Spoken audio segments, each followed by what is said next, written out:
Hey guys, what is up? My name is Landon and welcome to the Jersey Zone. So we have another trade to talk about that happened earlier on today. The Toronto Maple Leafs have acquired Sam Lafferty and Jake McCabe from the Chicago Blackhawks. Now this really does show that the Leafs are all in this year and do not want to lose in the first round, but it's going to be pretty hard because like I talked about in my video this morning, the East is just loading up. There are so many teams just getting so many players and it is like an arms race right now.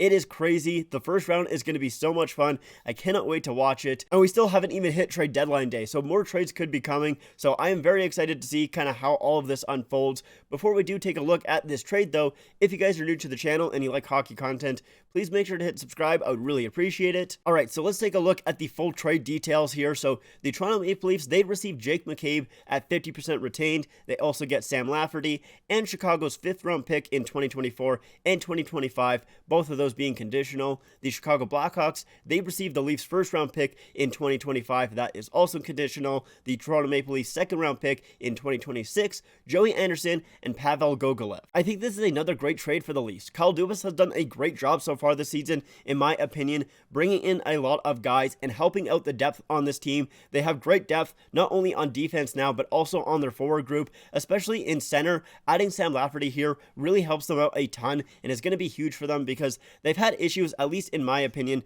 in the past when a guy like Matthews or Tavares has gone down. And, obviously every team is going to have an issue when, basically their best player or their number 1 center or number 2 center goes down. Like, that's always going to be really difficult. But with the Leafs here, now you have Matthews, Tavares, O'Reilly. You also have Sam Lafferty there, David Kampf, Noel Achari, and even Pontus Holmberg, who is in the minors. Like, you just have a lot of guys who can play center. And I think that is extremely important because when a center has gone down for the Leafs in the past, they've tried Nylander at center, and I love him. He's probably my favorite player on the Leafs, but Nylander just doesn't work at center. Whether that's because of the fact that he just hasn't had enough time there, or it's just because he's not a good centerman.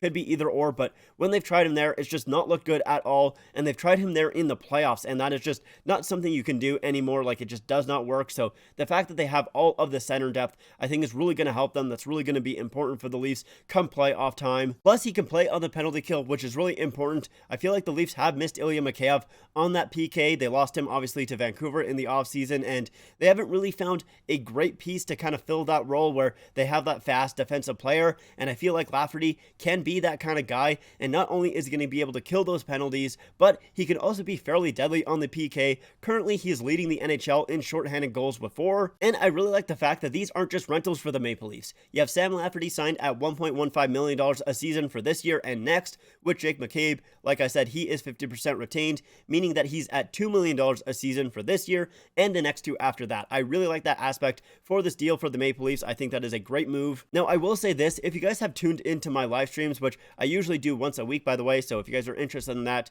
make sure to turn on the bell. But I've talked about in those live streams that I really didn't feel like the Leafs needed to add another defenseman. Not like I was opposed to it or anything like that, but I felt like the Leafs defense was pretty decent and it had some depth. The Leafs have had a lot of injuries on their defense this season, and they've really weathered the storm. They've been pretty good on their back end so far this season. That being said, though, it's not like I don't like the addition of Jake McCabe. I definitely do. It helps bolster up that defense even more so, and is pushing out a guy out of the lineup who I think really deserves a roster spot, that being Rasmus Sandin. At least I think that's the guy who is probably going to be out of the roster spot, at least for now, and it is unfortunate because I like Rasmus Sandin a lot. I do think he deserves to be in the lineup. He has his ups and downs, but he is still young, and I feel like he really hasn't had that opportunity to shine and show how good he can be in the NHL, so it is really unfortunate. I know a lot of people, myself included, kind of want Justin Hall to be that guy that comes out of the lineup, but I just don't really think that's realistic. I just don't think that's going to happen. The Leafs really do like Justin Hall. Sheldon Keefe likes Justin Hall,